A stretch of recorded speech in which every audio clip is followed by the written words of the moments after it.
Hi everyone, my name is Jenny Bohn. I am currently a senior at William Patterson University, and today I'm going to be teaching you guys how to perform effective hip opener stretches.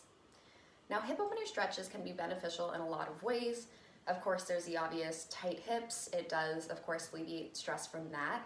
In addition to creating space between the hips, we also relieve tension from the low back.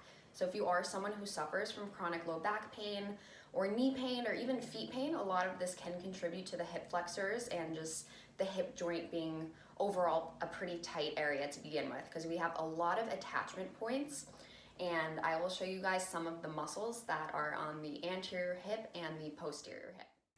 This is a lateral view of the hip joint. As we can see, the muscles that make up the outside portion are the gluteus medius, the gluteus maximus, the TFL, or the tensor fascia lata, and our hamstring muscles, which are the biceps femoris, semitendinosus, and semimembranosus.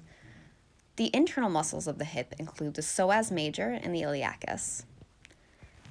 They attach at our lumbar vertebrae and are usually the main source of low back pain, so it's really important that we hit these guys.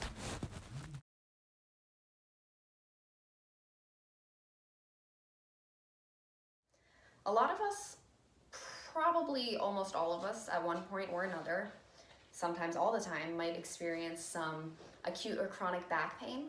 Usually this back pain kind of stems from the lower region of our back. Sometimes it can travel up to the thoracic, but a lot of times we tend to focus in on these areas as our problem areas.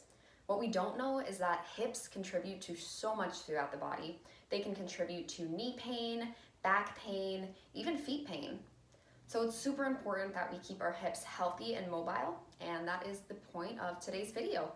So hopefully you guys will be a little bit more well-versed on how to keep your hips happy and your joints healthy and moving.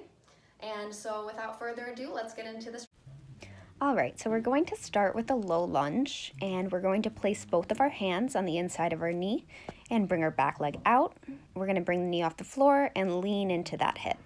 It's really important that we lean just so that we stretch out the correct muscles, and we're going to open the arm so we can hit that psoas muscle that we were just talking about. Even though I'm rushing these sets, stretches should be held for about 20 to 30 seconds. This stretch is a TFL stretch, and you can choose to do it on the floor or standing up, but for the sake of our flow, I'm doing it on the floor.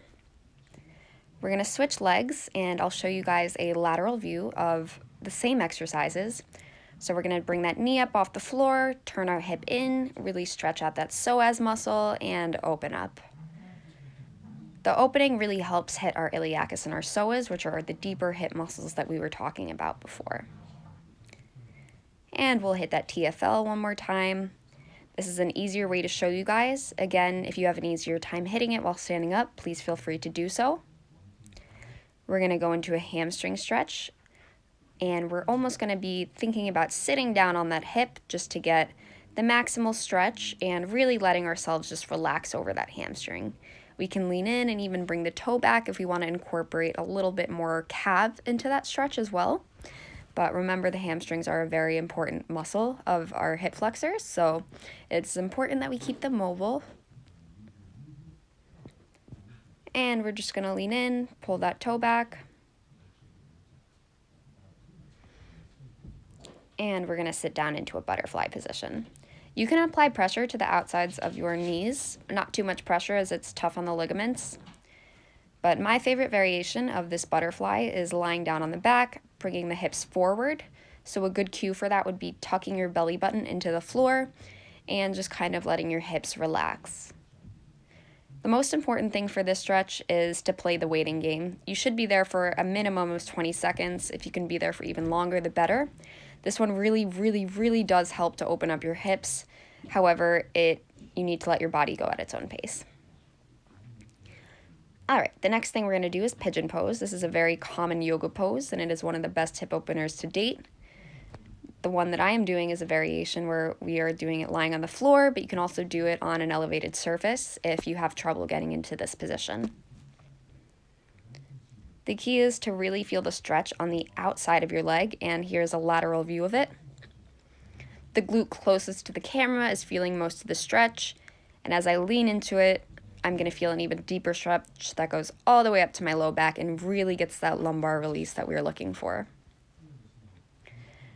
And the last stretch that I want to do is just a simple but effective hip opener. It just involves us bringing our knees down to the floor and letting that pelvis relax. This one is another one of those where you'll probably be there for about upwards of 30 seconds, but it is probably one of the most effective ones yet. Thank you guys so much for watching. I hope you learned something new, and stay mobile.